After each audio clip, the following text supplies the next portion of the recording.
Olá, tudo bem? Meu nome é Roberta Fogueral e hoje eu gravo esse vídeo para vocês para a gente falar sobre atualização do Siscoserv na visão da Receita Federal e na visão do MDIC, né? Muitos ainda devem estar se questionando o que é Siscoserv, por onde eu começo, o que eu lanço, o que eu não lanço, e essa obrigação já completa 4 anos. Então, no vídeo de hoje, a gente tem como objetivo principal falar um pouquinho, né, sobre essa questão do Siscoserv, o que a Receita tem visto, o que o MDIC tem, quais são os objetivos da Receita e do MDIC em relação ao tema, tá? O meu nome completo, os meus contatos vão aparecer em algum lugar aí do vídeo, para você poder escrever para mim. Eu quero muito que você me escreva e vou fazer de tudo para responder o máximo possível dos e-mails, né? E que você me escreva contando como estão as coisas na sua empresa, se estão declarando, se não estão declarando, se fazem diretamente no site do governo ou se utilizam algum software, se estão terceirizando, né? Dificuldades encontradas. Eu quero muito que você me escreva, que você me conte quais são suas dificuldades e suas deficiências em relação ao cumprimento dessa obrigação, que, como a maioria já deve saber, tem sanções pesadíssimas, né? Então, hoje, para a gente poder trabalhar, né, com o nosso tema, vou fazer uma apresentação muito breve, né, sobre a minha pessoa, para você entender como eu cheguei nesses 4 anos trabalhando o Siscoserv da forma como eu trabalho. Então, quem não me conhece, muito prazer. Eu sou a Roberta Fogueral, sou sócia do canal Aduaneiro. Eu estudo o Siscoserv desde 2008, quando ele nem tinha nome ainda, ele se chamava o Siscomex dos Serviços. Trabalhei bastante tempo numa corretora de câmbio, como supervisora de câmbio. Foi uma das experiências profissionais mais ricas que eu tive, né? Principalmente pela oportunidade que me deu de conviver com diferentes empresas, de diferentes nichos, e entender como que o câmbio também tem uma relação muito íntima, né, com as naturezas ligadas ao Siscoserv. Eu acabei me especializando, né, nos crimes contra a ordem tributária e nessa auditoria prévia por conta dessa experiência que eu obtive na corretora. De novo, uma experiência muito rica. Eu acho que mais da metade da construção do meu conhecimento em relação a cruzamento de dados desse Siscoserv diz respeito a essa vivência que eu tive em câmbio. E depois eu acabei percebendo que me faltava alguma coisa, né, na minha formação. Eu acabei fazendo uma pós-graduação em Direito Contratual. Tudo no Siscoserv diz respeito à relação contratual. Eu quero muito que você consiga compreender como entender a relação contratual do Siscoserv, das partes, né, com o Siscoserv. Vai ser importantíssimo para você conseguir cumprir essa obrigação de maneira super consistente, sem medo de auditoria, sem medo de nada disso, tá?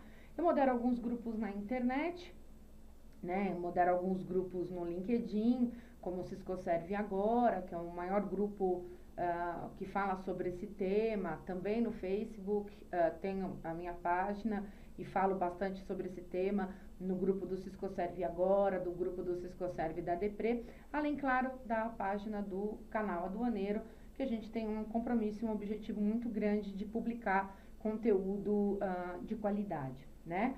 Para quem não sabe, o canal Aduaneiro é uma empresa de cursos e capacitações na área de comércio exterior, contábil, fiscal e jurídica, além de prestar consultoria e assessoria para os clientes dentro também desses mesmos segmentos. Nesse PPT também tem os meios de contato comigo, né? O meu e-mail, o meu Skype, o meu Twitter. E, de novo, eu reitero aqui o pedido de que vocês me escrevam para me falar das dificuldades, das dúvidas, que eu vou fazer de tudo para responder ao maior número de dúvidas possíveis, de e-mails possíveis, tá bom? Então, bora lá. Antes de mais nada, como a gente sabe que esse é um tema, digamos assim, ácido, né? E que, embora o objetivo dessa aula seja a gente falar da visão atualizada do Siscoserv, né?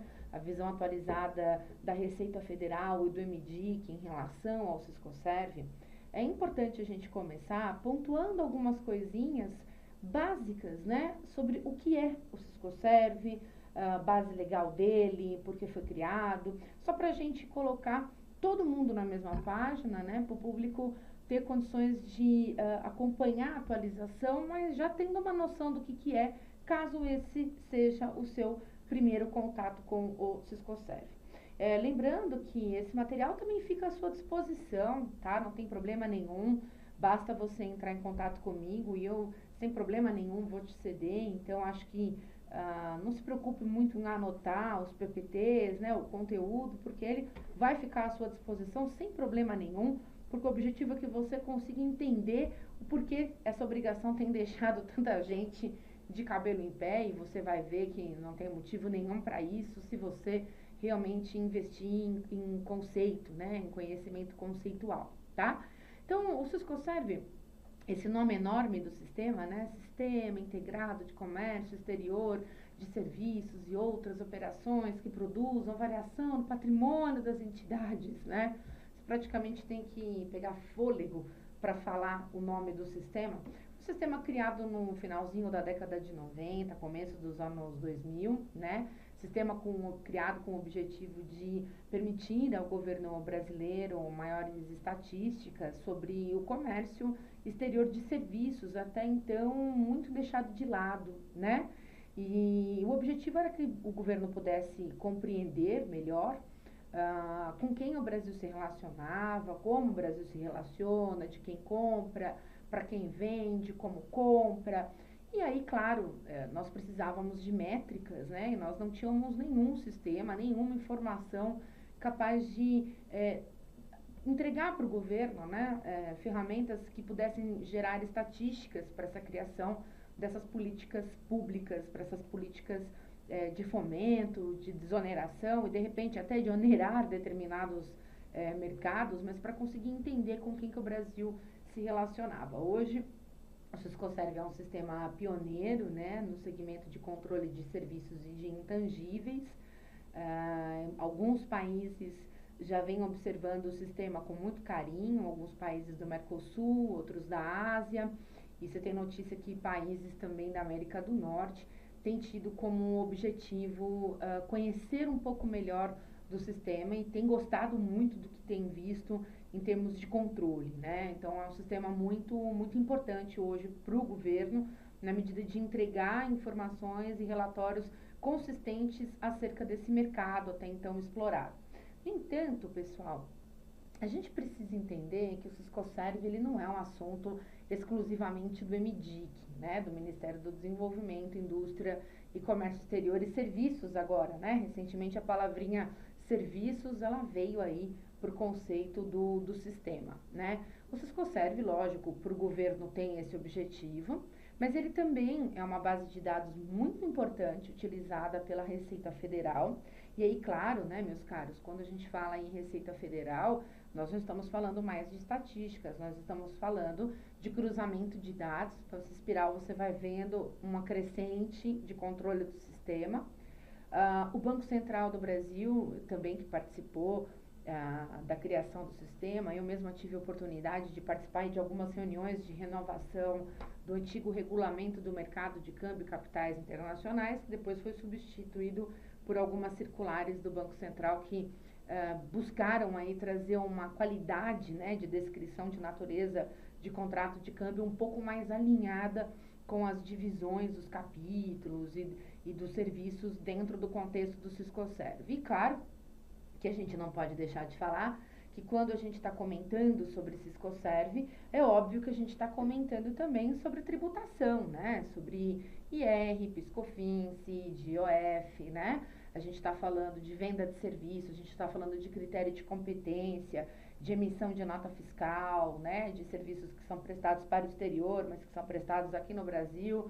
Claro, a gente está falando de critério de fluxo de caixa, se nós estivermos contando com a participação do módulo de aquisição e por aí vai. O objetivo não é a gente entrar nas profundezas do Siscoserv, né? Nós nem conseguiríamos, num vídeo tão curto, falar de tudo do sistema, né? Se hoje a gente consegue falar do Siscoserv em aulas de formação de analista, que é uma turma que eu adoro ministrar aula, ministro desde janeiro de 2015, essa turma são 13 dias inteiros de aula, ou quando a gente vai falar de formação de gestores, que são 10 noites, né? Lógico que o objetivo hoje é a gente só colocar todo mundo na mesma página para a gente conseguir entender por que essa atualização da Receita Federal e do MDIC fez com que um dos nossos webinários nós tivéssemos mais de 120 pessoas online, né, num deles só. Então, isso faz todo sentido, por que a atualização está chamando tanta atenção, né? Porque a gente já começa a ter notícias de autos de infração, né, de algumas fiscalizações pontuais, mas já começa a ter notícias sobre isso. Então, nesse quadrinho, a gente consegue ver de uma maneira um pouco mais sintetizada como o Siscoserv se relaciona com os diferentes órgãos e com as diferentes estruturas de cruzamento de dados, tá? Se engana muito, pessoal, quem acha que esse sistema é um sistema meramente informativo, né, meramente estatístico. Talvez isso seja para o MDIC, né? Mas quando a gente fala em Receita Federal, obviamente que a gente não está falando mais de cruzamento de estatística, a gente está falando de cruzamento de dados, né? Então, se engana quem acha que o único problema que uma empresa pode ter é relacionado ao registro. O registro é o menor dos problemas de qualquer empresa, né? Acho que todo o controle que é feito antes do registro e análise documental para cruzamento de dados, processos de auditoria, processos de compliance, felizmente, se esse caminho não for percorrido da maneira correta, ter registrado, inclusive, pode trazer mais dor de cabeça do que alívio, né? Porque você pode ter confessado coisas no sistema para as quais você não terá como depois desmentir, né? Ou seja, não posso uma empresa falar que vende determinado serviço para o qual ela nunca emitiu nota fiscal. Então, um agente de carga que tem um Master Prepaid com o House Collect, óbvio que ele não pode fazer aquele encontro de contas, porque isso é crime contra a ordem tributária desde 1933, né, pessoal? Então, ele deveria ter promovido o fechamento de câmbio correto para poder tirar a nota fiscal desse profit, né? Então, não adianta só simplesmente sair registrando o profit porque escutou alguém dizer que o profit era importante. A gente tem que trabalhar de forma consistente, né, com as informações. Mesmo porque não é possível excluir registros do Siscoserv. Então, pior do que não ter feito é ter feito alguma coisa que não deveria ter sido feita, porque há penalidade, inclusive, para aquilo que não deveria ter sido lançado, tá? Então, é importante a gente expandir um pouco a nossa linha, né, de raciocínio. Eu quero muito que você consiga fazer isso, principalmente depois da visualização desse vídeo. Eu quero muito que você consiga entender que o ponto não é um ponto exclusivamente ligado ao registro. Aliás, as soluções para registros nós temos aos montes no mercado, né? Algumas que são assim absurdamente caras e que não vão trazer segurança, e outras que são assim absurdamente baratas e que também não vão trazer segurança, né? Eu tenho visto clientes que chegam para auditoria terceirizando processos, onde o cliente é obrigado a colocar em planilhas tudo que a empresa terceirizada vai fazer. Ora, meus caros, então uma empresa terceirizada não está fazendo nada para você, você já está fazendo tudo, que é analisar os itens de preenchimento, os campos de preenchimento obrigatório do sistema. Então, você poderia perfeitamente montar já um núcleo, né, para o atendimento dessa obrigação na sua empresa, ou não, já que você não tem a mão de obra, mas é importante você saber que isso não traz segurança, quer dizer, nem o muito caro traz segurança, nem o muito barato. O papel do gestor não é um papel muito simples, como tudo, como sempre, né, nesse país. E é importante a gente também falar, e eu quero que você entenda que o Siscoserv, ele não é inconstitucional ou ilegal, como muitos gostam de pregar. É lamentável a venda da desinformação no mercado, mas ela acontece, né? Seria muito fácil para mim, até pela minha formação, eu encontrar uma brecha e falar que vai ser ilegal, inconstitucional, e num momento como esse eu teria milhões de seguidores querendo me contratar, né?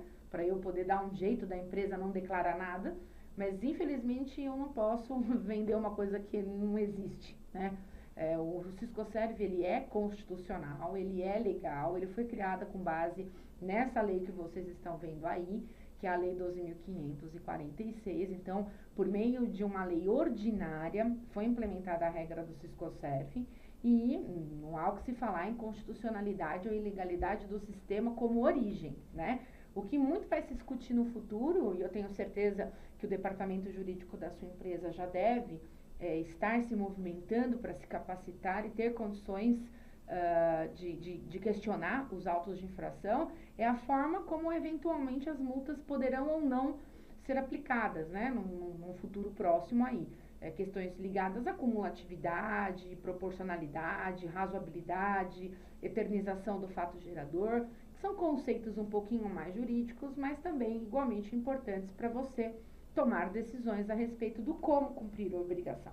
Então, se o seu departamento jurídico ainda não acordou em relação à construção dessas teses, vai lá, mostra esse vídeo para ele poder começar a participar deste início de cumprimento da obrigação dentro da sua empresa para poder te dar suporte no futuro, né, eventualmente quando for questionar alguma autuação. Então, claro, o arcabouço jurídico envolvido na criação do sistema é farto, é robusto, não é feito de forma aleatória.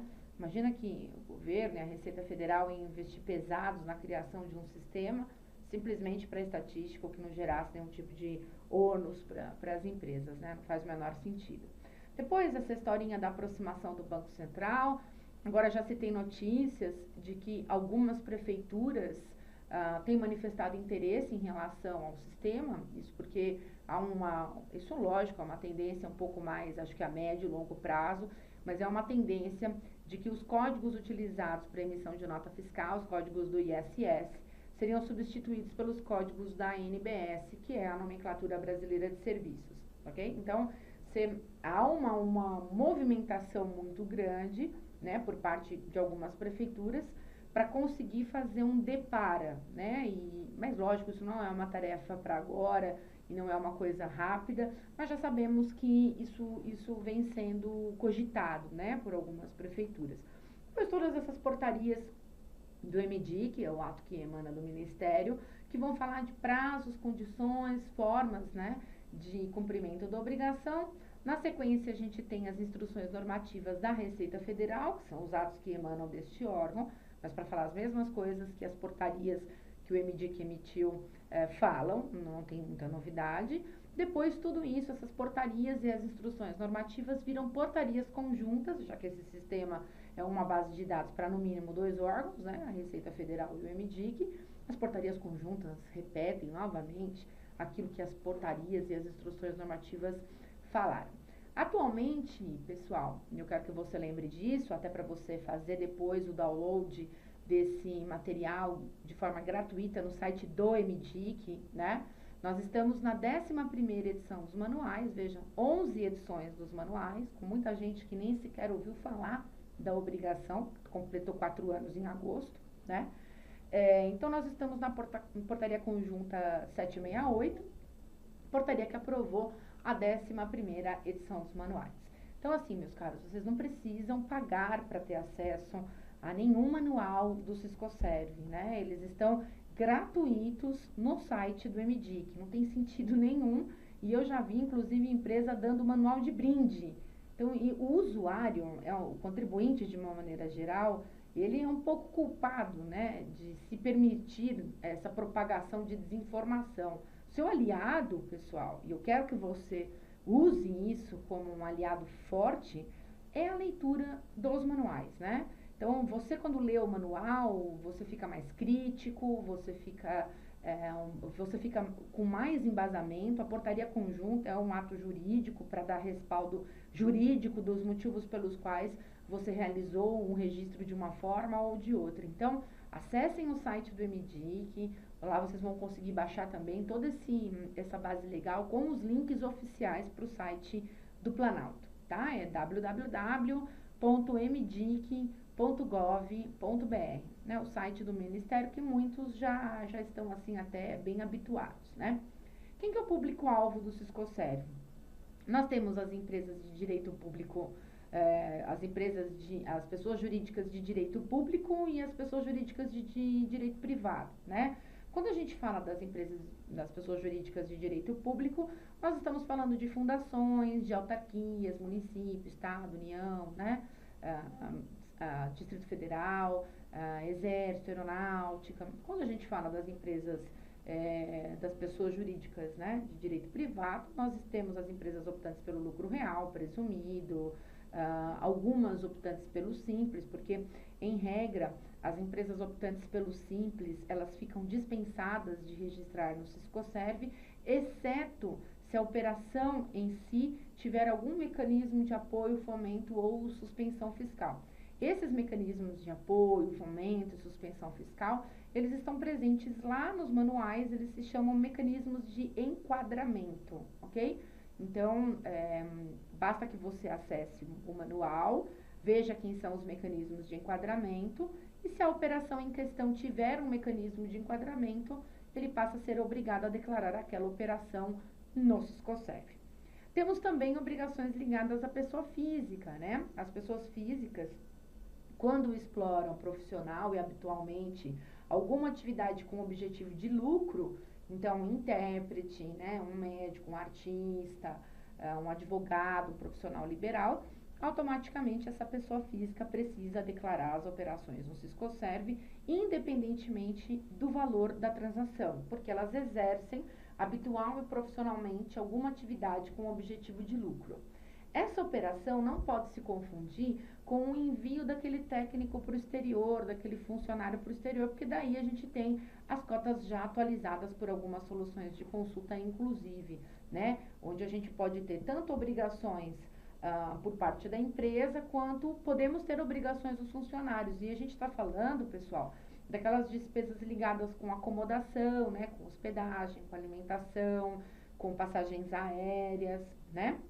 Então, esses também são serviços, em alguns casos são intangíveis, né, porque não se emite nota fiscal, mas precisam ser declarados no Siscoserv também.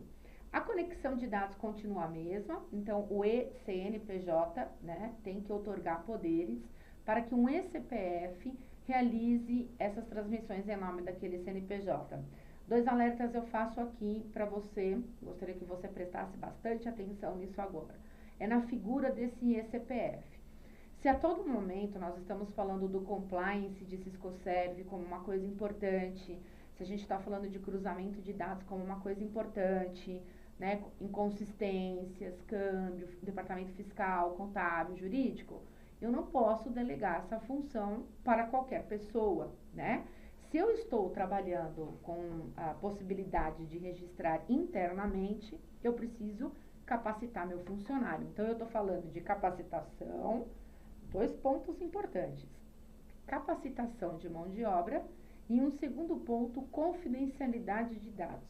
Infelizmente, nós temos visto pouquíssimas regras de double check ou de compliance sendo aplicadas no controle do registro do Siscoserv, e já temos notícias de empresas que perderam dados confidenciais pela displicência no manuseio das informações em caso de terceirização e em caso, inclusive, de funcionário interno da empresa, né? Porque vai trabalhar no concorrente, acaba levando com ele informação confidencial. A forma de outorga de poderes, há também no manual um link, você não precisa ficar assistindo vídeo de como fazer a procuração, porque se você tiver um link, o manual, clica no link e o eCNPJ vai ser conduzido no formato, a procuração é eletrônica, não precisa mandar para lugar nenhum, basta você nomear o CPF e de qualquer lugar esse CPF vai conseguir fazer registros. Prazos para registro no Siscoserv, né?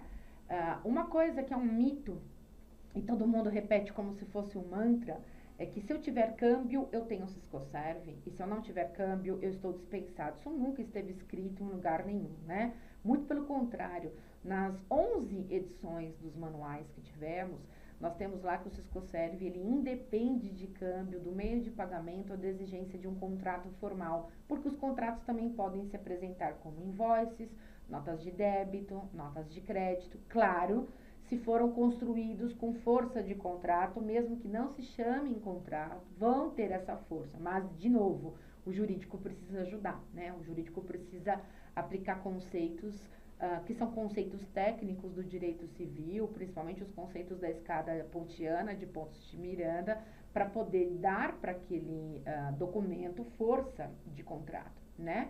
Mas quando a gente fala em prazo, um erro muito comum que nós com o qual nós temos contato aqui no canal Aduaneiro, é o aluno ou cliente de consultoria, enfim, ele achar que quando ele paga, começa a contar o prazo, quando ele recebe, começa a nascer o prazo. Não.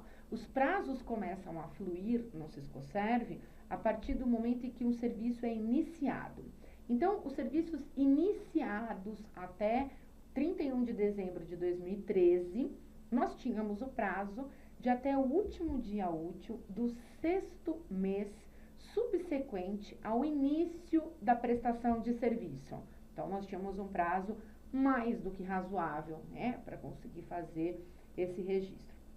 Depois, a partir de 2014, nós tivemos portaria em 2014, no começo de 2015 e no final de 2015, consolidando de forma perene o prazo de até o último dia útil do 3º mês subsequente ao início da prestação de serviço. O prazo ficou um pouco reduzido, mas acredite, a ideia, isso é bom, porque a ideia inicial era de que o prazo deveria ser o último dia útil do mês subsequente ao início. Então, imagina que no caso do frete, a carga nem teria chegado e você já teria que declarar alguma coisa no referido sistema. Não dá, né? É impossível conseguir cumprir esse prazo. Então, agora, todas as operações têm até o último dia útil do 3º mês subsequente. Registro de pagamento e de faturamento continuam a mesma coisa, o último dia útil do mês subsequente do pagamento e do faturamento. Tome muito cuidado, meus caros, quero que você anote isso que eu estou falando, né? Você pode ter pagamento ou faturamento antes do serviço ser iniciado. O pagamento e o faturamento, por si só, se o serviço não tiver sido iniciado, eles não conseguem dar origem de registro no sistema, né? Então, eu posso ter pago ou faturado por um serviço personalizado, desenvolvimento de um ferramental, de um molde, e nem por isso eu vou precisar registrar isso no Siscoserv, né? Agora, quando o serviço do desenvolvimento do ferramental tiver sido iniciado, daí sim começa a contar o meu prazo. Esse quadrinho também acho um quadrinho bem bacana, um quadrinho que eu já estou até bem cansada de ser copiada. Teve uma época que eu ficava chateada que ele era copiado, hoje eu já fico até feliz, porque isso significa que de uma forma ou de outra esse quadrinho está sendo bem utilizado, inclusive para que você consiga se desligar do conceito do Siscomex, né? O Siscomex tem os seus objetivos, o Siscoserv tem objetivos muito distintos. Desse quadro que você está vendo aí agora na sua tela, eu acho que 2 pontos são muito importantes. Essa questão do timing, né, de quando eu tenho que registrar alguma coisa, diretamente ligada ao início da prestação de serviço. Siscomex já deveria ter registrado as coisas, as mercadorias, muito antes delas terem começado a circulação, né? E o último, esse ponto que está aparecendo para vocês aí, que o Siscoserv não gera tributos, né? No final do registro, no final do seu processo, não vai sair nenhum DARF para você recolher nenhum imposto. Hoje, eu acho que isso é um bom sinal, mas eu acho que talvez até a gente caminhe, né, para um aperfeiçoamento do sistema. A exemplo do que acontece do Siscomex, nós tivéssemos já o Siscoserv apontando quais são os tributos incidentes sobre determinada compra ou venda de serviço ou de intangível, né? Então, ainda não acontece isso, o Siscoserv não gera DARF nenhum, assim como também não gera protocolo, né? O máximo que vai acontecer, pessoal, é que você vai ter o número do registro imputado, né? Que você, por favor, guarde muito bem guardado, né? Porque se você perder o número, você só consegue fazer rastreamento dessa informação relativamente aos últimos 365 dias de registro, tá? Então, isso é um ponto que eu acho bacana de falar. As multas, infelizmente, elas continuam as mesmas, né? Já, quando nós entrarmos na atualização por parte da Receita Federal, vou dizer como ela vem olhando para essa questão das multas, né? Nós temos 2 tipos de multa, as empresas optantes pelo lucro presumido e as empresas optantes pelo lucro real, né? 500 ou 1.500 por mês por registro atrasado. Então, é uma multa, só para vocês terem uma ideia, uma empresa que deveria ter declarado 10 processos, 10 embarques de frete lá de abril de 2003, se hoje ela estivesse registrando, ela teria nessa conta da Receita uma multa para discutir de R$ 1 milhão, R$ 1.005.000, seriam 34 meses de atraso do registro de aquisição do frete e 33 meses de atraso do registro de pagamento do frete, porque minimamente uma empresa compra e paga ou vende e fatura, né? Isso é o mínimo que ela faz. Então, com certeza, ela não gastou, né, nenhum décimo desse valor de 10 embarques de frete. Então, o momento é um momento de bastante preocupação, porque se realmente a Receita levar a cabo essa informação de que a multa vai ser dessa forma, a gente vai ter uma briga bem extensa. E, de novo, é por esse motivo que eu queria muito que você convidasse o seu departamento jurídico para assistir esse vídeo. E queria que, se esse vídeo tivesse sendo assistido por alguém do departamento jurídico, que ele também me escrevesse, né? Porque também é bacana trocar ideias com colegas para a gente buscar saídas e teses mais viáveis, né? Nesse processo. Multas altíssimas, multas pesadíssimas e lógico, ainda não começamos, a Força Nacional de Fiscalização ainda não começou, né? Mas a gente já tem casos de autuações do Siscoserv, cujo objetivo nem era o Siscoserv, eram outras operações como Zelotes, Lava Jato, e dentro dessas operações o Siscoserv foi observado, né? E o não cumprimento do Siscoserv, por assim dizer, foi observado. Além dessa multa, que é a multa por registro extemporâneo, né? Nós temos a multa de 3%, que é essa por informação inexata que está aí, né? Por informação omitida, quer dizer, não declarada, omitida, inexata, eu registro errado, eu errei a NBS. A NBS, pessoal, que é a classificação fiscal do serviço, é tão importante para o comércio exterior quanto a NCM, né? Se hoje a gente tem um caso de autuação de 1% em caso de descumprimento, em caso de erro de classificação, mesmo sem diferença de alíquota, aqui a gente tem multa de 3% para erro de classificação. Então, você registra o frete que não era para ter registrado, você registra a NBS errada, você erra o país de destino do serviço, não é da carga, você erra a moeda do negócio, acha que pagou em reais, mas o negócio está em dólar, deveria ter sido declarado em dólar, muito embora tenha sido pago em reais. Tudo isso é inexatidão, tá? E 3% por informação incompleta. Isso era possível, pessoal, antes da 10ª edição, principalmente em relação ao preenchimento do NIF, né? Que é o número de identificação fiscal. Não é bem um CNPJ, mas parece um CNPJ lá fora, tá? E praticamente todos os países adotam o NIF, raríssimos são as exceções de não preenchimento do NIF. No entanto, alguns achavam que como você conseguia avançar de tela sem o NIF preenchido, que não tinha problema deixar um NIF em branco, né? Que tudo bem, porque dava para passar. Ou então preenchia XXX, 999 em processamento. Veja, pessoal, isso obviamente é um registro inexato e se ficou em branco de um país que adota o NIF, é registro incompleto, sujeito a 3% de multa pela informação incompleta. Então, é como eu sempre costumo dizer, né? Nós tivemos um evento no final de agosto de 2016 em São Paulo, falando sobre esse Siscoserv, e foi muito bom que pelo menos quem estava lá pôde ouvir da própria Receita Federal que a questão não é o registro, a questão é a operação, né? Como ela vem sendo montada. Na área do frete, eu acho que a palavra de ordem é dizer que o Siscoserv vai moralizar bastante, né? Esse aspecto de taxas que compõem o valor do frete no conhecimento de transporte, o que pode ser lançado no campo do other charges, o que não pode, né? Serviços para os quais os agentes de carga deveriam emitir nota fiscal e mandam recibo. Então, a gente vai ter e tem que ter, né, uma padronização de conduta para que todo mundo fique na mesma página, né? Então, acho que em alguns casos, pessoal, apesar de ter como cliente aqui no canal Aduaneiro grandes importadores e grandes agentes de carga, NVOCC, armador, companhia aérea, a gente sabe que esse é um mercado cheio de confusões, cheio de, eu sempre trabalhei assim, eu não vou mudar, né? E agora as empresas estão se vendo numa situação de ter que rever mesmo seus conceitos, né? Se o lado positivo realmente, na minha opinião, é a moralização, né? Não é justo que preços sejam comparados, mas a empresa A não emite nota fiscal, a empresa B paga todos os impostos. Obviamente, o serviço da empresa B vai custar mais caro, né? Não existe milagre, né, nesse segmento. Não vai existir nunca milagre nenhum, né? Essa aí é uma intimação.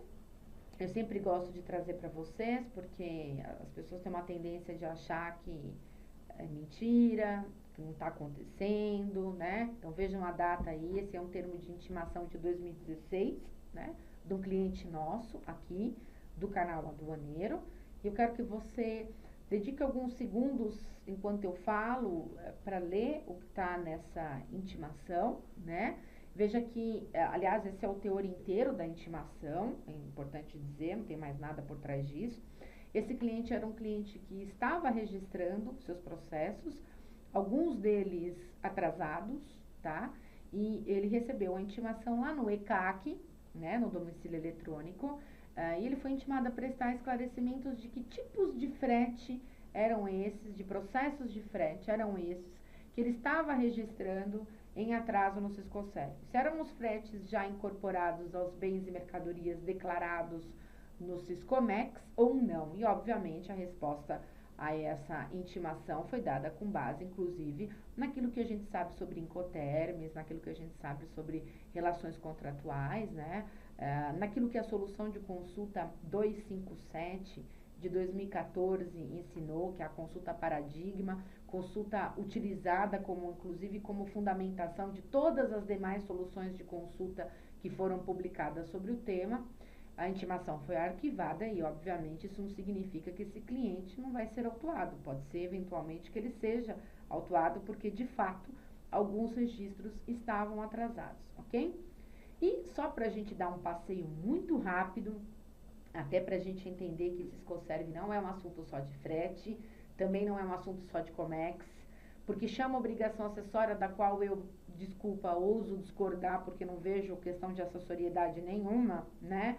Mas porque chama obrigação acessória, as empresas têm deixado o Sisconserv a cargo de equipes de contábil, fiscal. Então, você imagina o nosso colega que fez ciências contábeis, tendo que fazer a classificação fiscal de um frete e saber o que significam aquelas siglas indecifráveis do campo do Other Charges e saber a diferença de um consignee, de um shipper, de entender o que é um S-Carrier, um S-Agent, né? De entender a diferença de uma carga FCL para uma carga LCL. Então, coitado, né? É uma coisa surreal, não existe isso. Uma pessoa da área de comércio exterior é que deveria estar tomando conta do processo.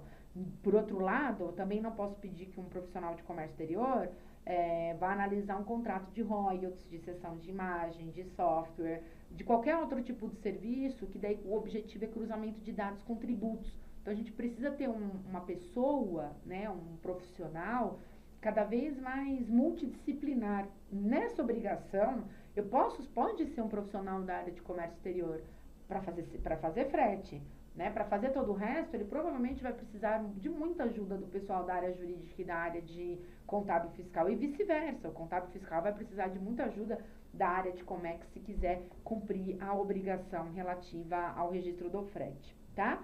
Então, eu acho que todos, né, já devem em algum momento ter visto algo parecido com essa numeração que está aparecendo aí no slide, que é muito parecido com a estrutura de NCM. Atualmente são 27 capítulos, sendo um deles, que é o 16, totalmente em branco e reservado para um uso futuro. A gente já adiantava algumas alterações na 10ª edição, como você ter que justificar o vínculo entre a empresa daqui e a empresa lá de fora, vínculo de matriz, filial, sucursal, controlada. Isso já demonstra uma clara preocupação por parte da fiscalização em enxergar os processos intercompanies, né? Porque no intercompany também tem muito ajuste contábil, ajuste de contas, né? Que é a compensação privada sem recolhimento de tributos. Então, já se começa a observar, e a gente já adiantava isso há mais de um ano, uma preocupação muito grande por parte da fiscalização em relação a visualizar esses processos intercompanies, tá? só para a gente fazer um pequeno passeio, obviamente, de novo, e já pedindo desculpas para você. O tempo é muito curto, a gente não vai conseguir entrar em todos os detalhes. Esse é um trecho de aula que eu costumo levar num curso de formação de analista, pelo menos 3 horas falando sobre esse trecho, e mais um dia inteiro fazendo exercícios. Então, vou procurar dar alguns exemplos, porque eu quero que isso seja útil para você, né? Quero muito que você, de novo, me escreva falando das suas dificuldades, né? Mas isso é importante, a gente dar uma pincelada e você entender que vai ser só uma pincelada mesmo, tá? Pelos capítulos que interessam para a gente aí. Então, os serviços de construção civil, você pode ter alguma coisa ligada à área industrial, na preparação de fábricas, né? Questão elétrica, hidráulica, às vezes você prepara o chão de fábrica para receber uma linha de produção. Serviços de courier, há que se analisar aí a relação contratual, óbvio, mas é o capítulo 7. Capítulo 20 são serviços de manutenção, instalação e calibração, são os técnicos que vêm lá do exterior para cá, para montar, para arrumar a máquina. Então veja que interessante, pessoal, só fazendo um belo parênteses aqui, dentro de um contrato de compra e venda de bens, né, compra e venda de mercadorias, eu posso ter serviços ali inseridos em algumas cláusulas, como por exemplo do capítulo 20, falando quem vai ser o responsável pela instalação. Eu posso ter cláusula de garantia, né? Por que não? A manutenção vai acontecer da máquina sem custo. Não tem Siscoserv disso, porque uma das características da prestação de serviço é bilateralidade. Então, eu tenho que pagar para ter a contraprestação de alguma coisa.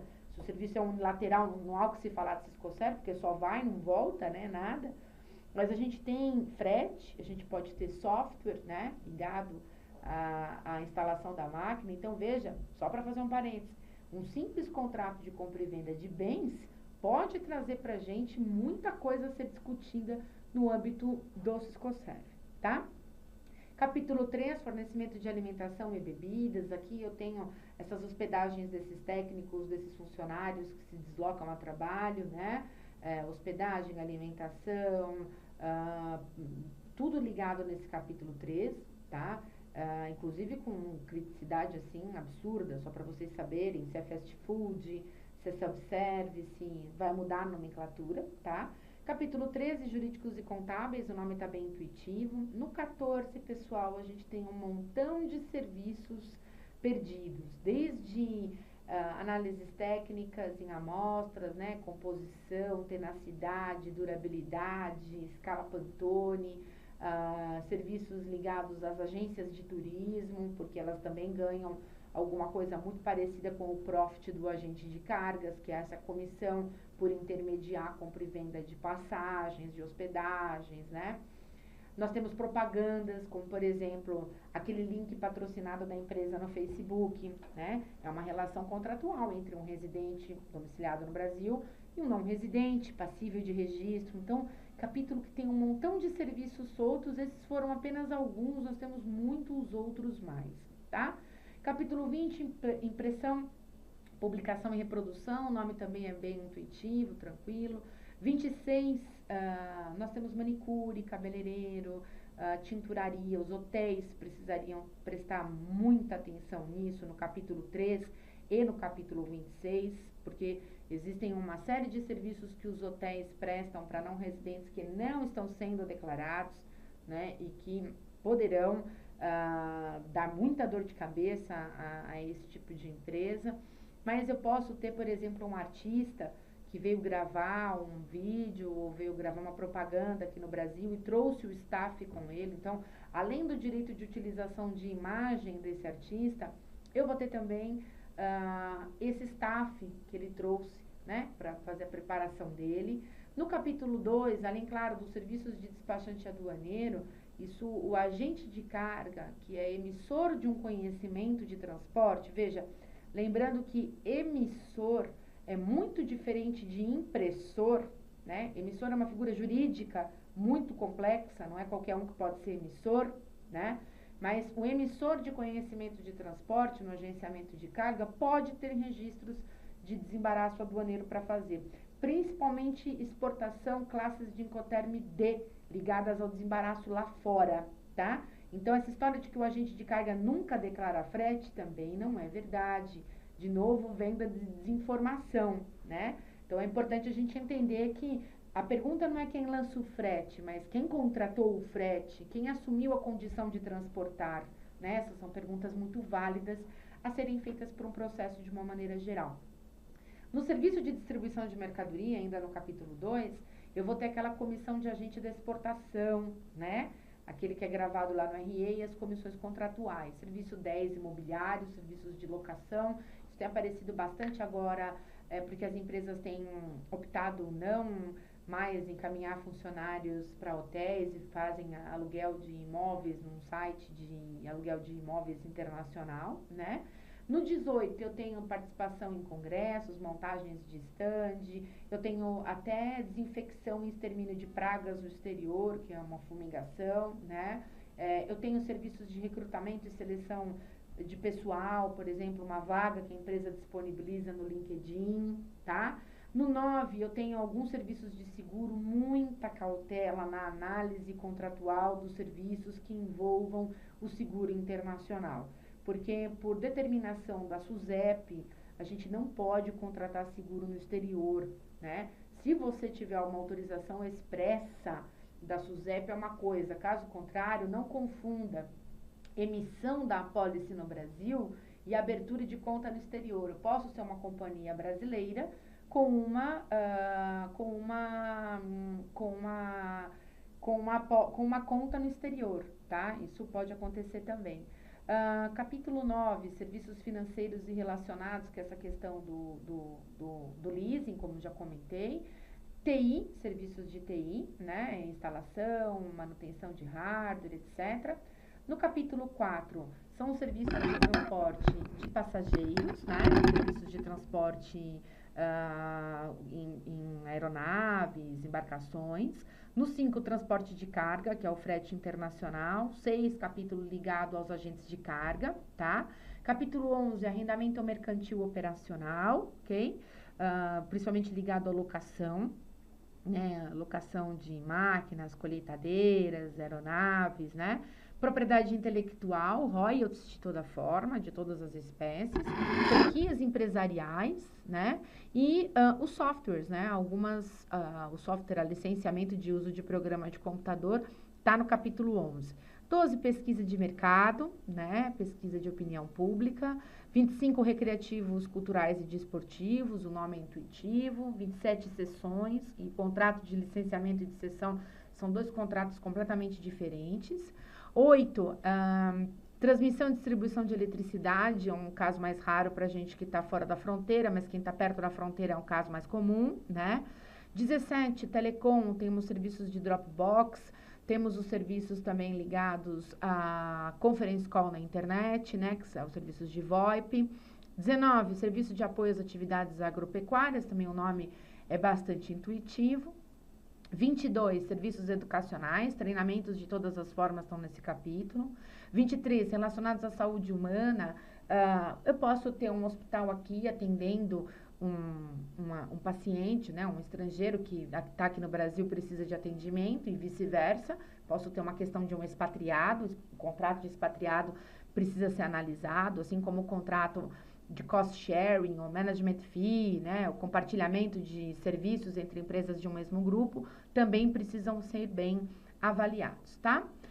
Na visão do MDIC, a fonte é um seminário que aconteceu na Fiesp em agosto de 2016, inclusive o PPT completo da apresentação do MDIC já está disponível no site da Fiesp. Posso dizer seguramente, sem sombra de dúvidas, que de todos os eventos que eu já participei como ouvinte, né, nesses 4 anos, este foi o melhor, de longe, foi o melhor evento que eu tive a oportunidade de participar. Não pela exposição só do MDIC, mas porque nós tivemos 2 pessoas de diferentes níveis da Receita Federal. Uma pessoa ligada à área de fiscalização e uma outra pessoa ligada à coordenação geral de tributação, que é pessoa ligada à resposta de soluções de consulta. Então, quem teve a oportunidade de ir nesse evento, viu que em alguns casos, algumas perguntas, os 3 participantes, eles colocavam a dúvida e dividiam a dúvida entre eles para ver os diferentes aspectos daquela pergunta, né? Então, agora eu quero que você entenda, por meio dessa sintetização dos slides, cuja fonte é o MDIC, e já está disponível lá no site da Fiesp, isso aqui, a posição estratégica dessa questão do comércio exterior de serviços, que é para você ver como isso é importante, né? Então, veja que o Brasil, ele ocupa hoje o 31º lugar, né, entre os maiores exportadores de serviços do mundo e 17º entre os importadores. Isso é importante, pessoal, para vocês entenderem como o Brasil é interessante dentro da prestação de serviço ou dentro da tomada de serviços, né? Como é um país que ocupa uma posição bacana e como os serviços têm condições de agregar valor no produto. Então, ao invés de você ficar comprando e vendendo os produtos, quando você presta um serviço agregado ao valor do produto, aquele produto aumenta o valor, né? Então, assim, hoje, num contexto de crise, né? Não gosto de falar essa palavra, mas dentro desse contexto, os serviços têm se mostrado uma grande saída para as companhias. Inclusive, no sentido de desenvolver sociedade com empresas importadoras e exportadoras lá fora, e que se interessam no Brasil, mas para que a gente entre como o sócio brasileiro para explicar como é o perfil de consumo de serviços no Brasil. Isso eu já pude vivenciar em consultoria e ver como as empresas, principalmente as empresas europeias, têm desenvolvido saídas para a compra e venda de serviços ficar um pouco mais otimizada, ganhar força com custo. Então, eu tenho visto empresas europeias se transformando em sócias de empresas brasileiras para manutenção de máquinas, por exemplo, tá? Então, hoje, quando a gente fala em Siscoserv e fala em MDIC, eu acho que esse ponto, que é o último desse slide aí, o desafio para a criação de políticas públicas, eu acho que é um dos pontos mais importantes, tá? Na minha opinião. E aí, claro, algumas novidades implantadas em 2016, por ocasião da publicação da 10ª e da 11ª edição dos manuais, a gente vai enxergar aí, claro que, assim, não vou ficar lendo uma por uma no PPT, para esse nosso vídeo não ficar enfadonho, mas gostaria de destacar essa questão de motivo de não preenchimento do NIF, né? Que agora nós temos que dizer por que não preenchemos o NIF, só existem 2 opções, o país não exige empresa dispensada, não tem outra, né? E a gente tem essa questão do transfer pricing de serviços aí colocado no ponto onde eu preciso dizer qual é o meu relacionamento com um adquirente ou com um prestador de serviços lá fora, né? Relação de coligada, sucursal, controlada, filial e etc, tá? E ainda assim, a gente teve umas funcionalidades do retorno das informações em lote. O MDIC gosta muito dessa funcionalidade. Eu, particularmente, tenho alguns receios por experiência própria. É uma experiência, não é uma verdade absoluta, mas o que a gente tem visto aqui no canal Aduaneiro é que o lote nem sempre funciona com a mesma agilidade que a transmissão robotizada. Isso pode ser até em função da minha característica, né? Eu gosto de ver a solução imediata, eu gosto de mandar o processo e já ter um número comigo, né? Eu não gosto de ficar esperando o retorno, ainda mais quando você tem um montão de clientes confiando na sua prestação de serviço, né? Então, mas o lote é uma das funcionalidades que o MDIC vem insistindo muito para melhorar. Já foi pior, né? Já melhorou bastante, ainda tem muito para melhorar, mas já virou uma ferramenta bem melhor do que era no início, né? Uma outra novidade muito boa, embora ainda também com algumas falhas, é a geração de relatórios, né? Então, mas veja, gente, o único relatório capaz de você emitir dentro do Siscoserv é um relatório que diz respeito a prazo, né? Então, assim, eu quero ver os registros de 1º de janeiro a 30 de janeiro, né? E os últimos 365 dias. Você não consegue fazer busca por país, moeda, referência, né? Mas eu acho que também não está funcionando perfeitamente ainda, mas eu acho que a tendência é que vocês consigam, com o tempo, fazer essa busca, tá? Já na visão da Receita, pessoal, né? A Receita não apresentou PPT nenhum, então, assim, são alguns pontos do que eu pude notar naquele evento, a gente tem, lógico, ponto a ponto, né? A questão da legalidade e da ilegalidade das multas foi muito rebatido, né? Lógico, né, gente? Você vai perguntar para um auditor fiscal se o que ele pretende aplicar de multa é ilegal? Não faz sentido, né? Lógico que vai dizer que não, né? A Força Nacional para Aplicação de Autos de Infração não começou ainda, eles estão nesse momento procurando compreender melhor como esses autos vão ser aplicados, né? Porque também não é interesse da Receita aplicar um auto que seja facilmente defendido, né? A Receita tem uma meta, né? E a gente tem outra. Então, é óbvio que eles estão tentando chegar num equilíbrio em relação a como esses autos de infração serão calculados, mas, lógico, já existem notícias de autos de infração para empresas dentro de outras operações, como, por exemplo, não são somente essas, mas como, por exemplo, a Lava Jatos e a Zelote, né? A denúncia espontânea para a Siscoserv não é aceita, tá? Infelizmente, não é aceita. A Receita vem se posicionando assim em relação a qualquer obrigação acessória, e esse é um ponto que você precisa começar a discutir com o seu jurídico, até para começar a construir, né, ter uma ideia de qual vai ser a construção da tese que você vai utilizar para rebater a aplicação do auto, né?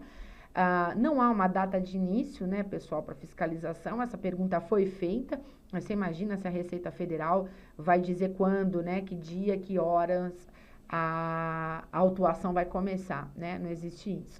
A questão não é e nunca foi o registro propriamente dito, a Receita está muito preocupada com o compliance, com tudo que foi verificado, é a operação propriamente dita, que é uma preocupação para a Receita Federal, até no sentido de ela estar bem amarrada, né? Vem de um serviço para o qual eu emiti nota, dentro do critério de competência, seguir o fluxo que eu deveria seguir, né? E é nesse sentido que a Receita pede que os contribuintes utilizem o campo de informações complementares. Foi dada uma ênfase muito grande em relação a isso, até porque o Siscoserv é uma das pouquíssimas obrigações que você consegue fazer o preenchimento do campo de obrigações complementares, né? ênfase para a qualidade dos registros a serem prestados, isso também é importante, consistência, documentos, tributação, isso é um ponto bem preocupante para eles e que precisa ser preocupante para você também, tá? Não há incoerências entre publicação de manuais e soluções de consulta, né? Até porque os manuais são utilizados como fonte legal para que aquela solução de consulta tenha sido publicado, né? Reembolso de despesas não significa absolutamente nada para a Receita, um passo para trás e aquele reembolso vai te mostrar a motivação econômica, né? Até porque não existe, né, serviço de reembolso, não existe essa natureza de câmbio, tá? Não tem como fechar o câmbio como reembolso. Sempre vai ser como serviços diversos outros, serviços técnicos outros. Então, a fundamentação econômica para o MDIC sempre, para a Receita Federal, sempre vai ser de operação que provoca variação e que, portanto, precisa ser declarada. Então, veja, é sempre um passinho para trás e a gente começa a visualizar a natureza jurídica da operação como um todo, tá? Os processos intercompanies, né, pessoal? Isso precisa ser observado, já dei indícios disso desde o começo da minha apresentação. São processos que precisam de atenção, né? A gente precisa rever essa questão da compensação privada, entender que existem mecanismos para que nós fechemos o câmbio da maneira correta, e eu quero muito que você aprenda a fazer isso, porque isso vai te dar uma tranquilidade enorme para poder fazer registros, né? Questões contábeis que estão ligadas à análise dessa relação contratual é um ponto importante. Então, Siscoserv, em síntese, é análise de relação contratual com uma consequência tributária, com uma consequência contábil fiscal. E, por fim, esse ponto ligado aos expatriados, né? Funcionários que vêm de lá para cá, que vão daqui para lá. Eu preciso que o RH esteja envolvida no desenvolvimento dessas cartas convite, dessas offer letters que são encaminhadas e de repente você descobre que o funcionário está lá fora e você nem foi informado, né? A questão dos incoterms que a Receita falou, e é importante a gente falar sobre isso, quando a Receita fala assim, olha, o Siscoserv não tem nada a ver com o Incoterms. Não, tem sim, tá? Se você usou o termo correto de compra e venda de bens, óbvio que vai ter relação com o Incoterms, até por conta do que está aí nessa solução de consulta 257. Veja, se um cliente chega para mim e fala assim, professora, eu fiz uma importação CIF, mas eu estou combinando que eu vou pagar o frete para o exportador. Primeiro, a primeira coisa que me vem à cabeça é que essa pessoa não está trabalhando com os Incoterms da maneira correta, porque se é um Incoterm CIF, quem assume a responsabilidade de contratar e pagar é o exportador e não o importador. Mas se ele me conta uma coisa dessa, ou ele está usando o Incoterm certo para aquilo que ele quer traduzir e ele tem que registrar no Siscoserv, ou ele está me contando o Incoterm errado e nem ele se tocou disso ainda. Isso é muito importante. Via de regra, até para fins didáticos, pessoal, se uma empresa utiliza os Incoterms da maneira correta, é óbvio que os Incoterms traduzem a relação contratual. Não tem como, né? Sempre vão traduzir. Né? Até por força de Convenção de Viena, né? Da qual o Brasil é signatário, de quem assume a responsabilidade de transportar, de quem não assume. Então, quando a Receita fala que o Incoterm não é nada, desculpa, é sim, e tanto é que essa solução de consulta diz exatamente isso, que claro, conforme o Incoterm adotado. Agora, óbvio, não vai traduzir a realidade contratual se o uso do termo de compra e venda for errado, né? Aí vai ficar complicado. E aí, gente, um top 10 para vocês dos maiores erros no frete, que é para você evitar, né, se encontrar aí no meio desses top 10. Então, importador registrando Incoterm CID porque acha que fecha câmbio, né?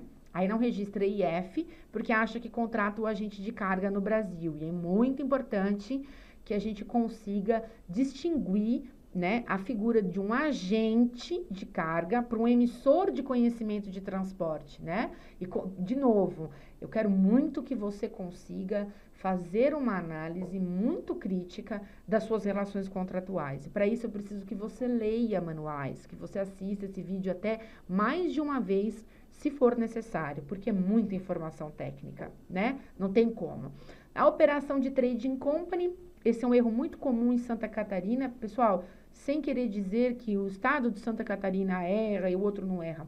Os estados erram muito.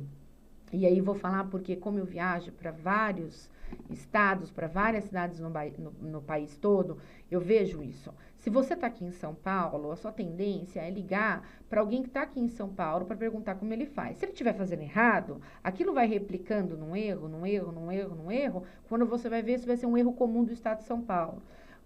Em Santa Catarina é um estado com muita trading, assim como o Espírito Santo. Os erros que o Espírito Santo comete são muito diferentes dos erros de Santa Catarina nessas operações. Porque quem está em Santa Catarina liga para quem está lá, né? Você não vai ligar para uma pessoa que está em outro lugar. Então, quando a gente fala se é o erro do estado, o erro comum no estado, é para que vocês entendam o poder que a gente tem de influenciar quem está por perto, positivo ou negativamente, né? Assim como o estado do Rio Grande do Sul registrou muito processo errado vendendo frete, né? E exportador vendendo frete. Exportador não vende frete.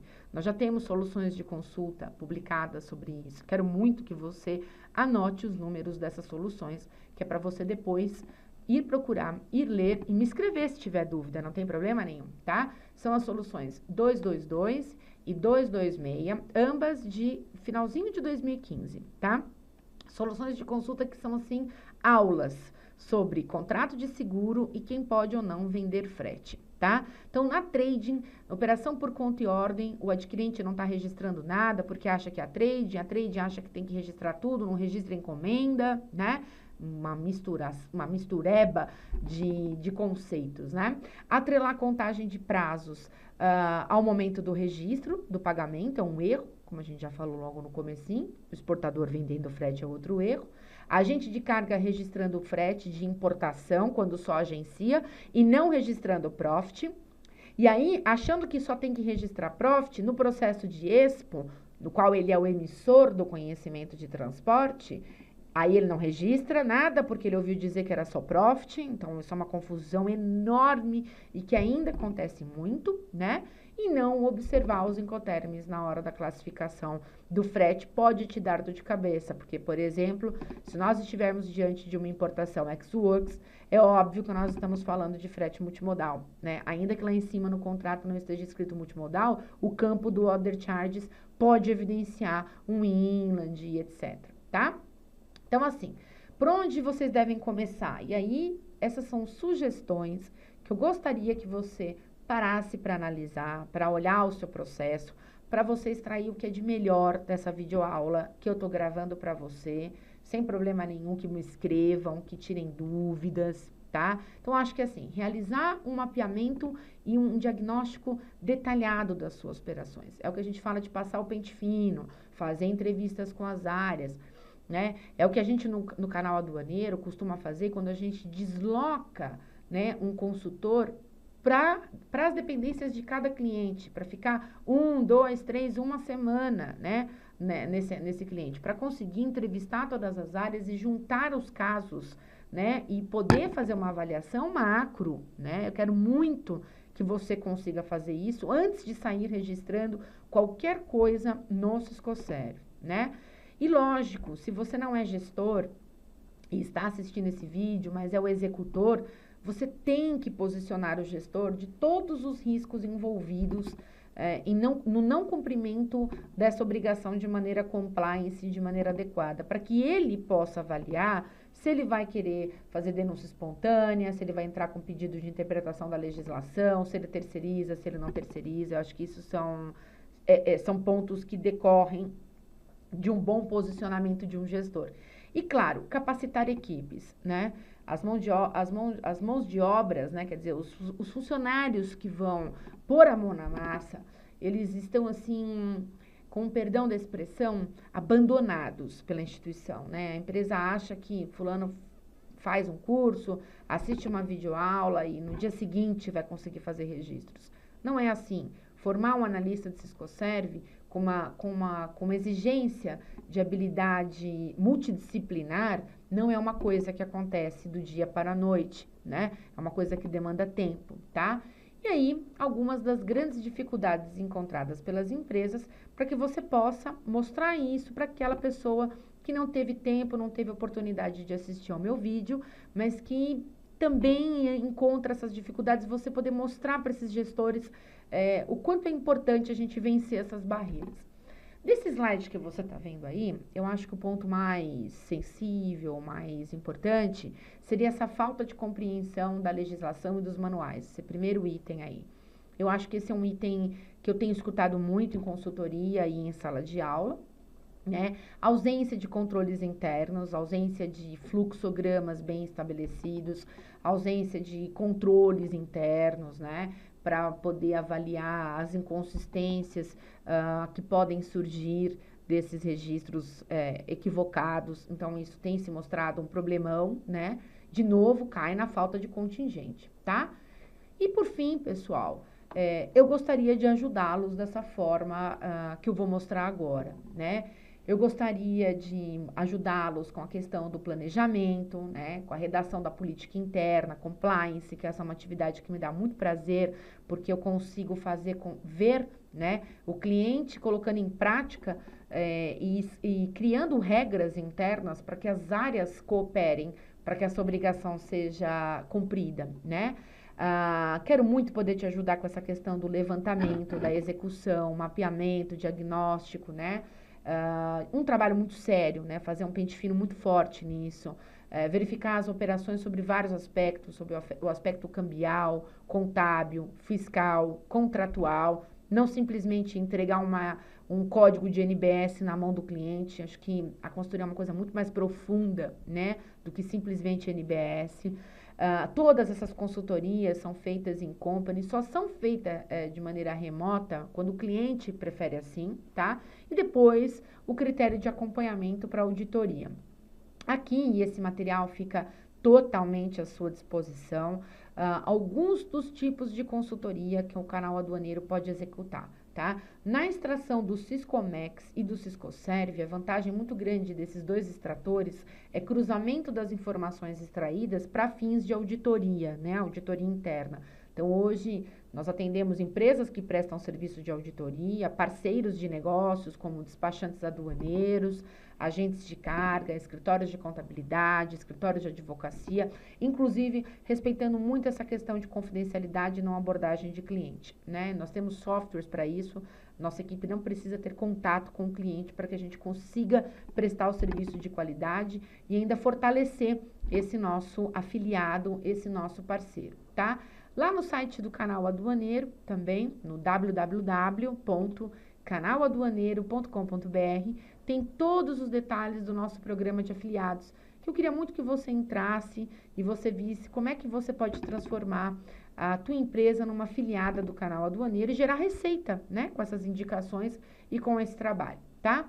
No mais, pessoal, eu agradeço imensamente pela oportunidade de falar para vocês. Espero que esse vídeo tenha sido útil, espero que esse vídeo tenha sido bacana, que ele te leve algum conteúdo, né? E novamente me coloco à sua disposição caso eu possa tirar alguma dúvida. Quero muito que você me escreva, ok? O e-mail deve estar aparecendo aqui de novo, mas eu vou repetir. É o roberta@canaladuaneiro.com.br. Muito obrigada, pessoal, e bons negócios para vocês. Até a próxima!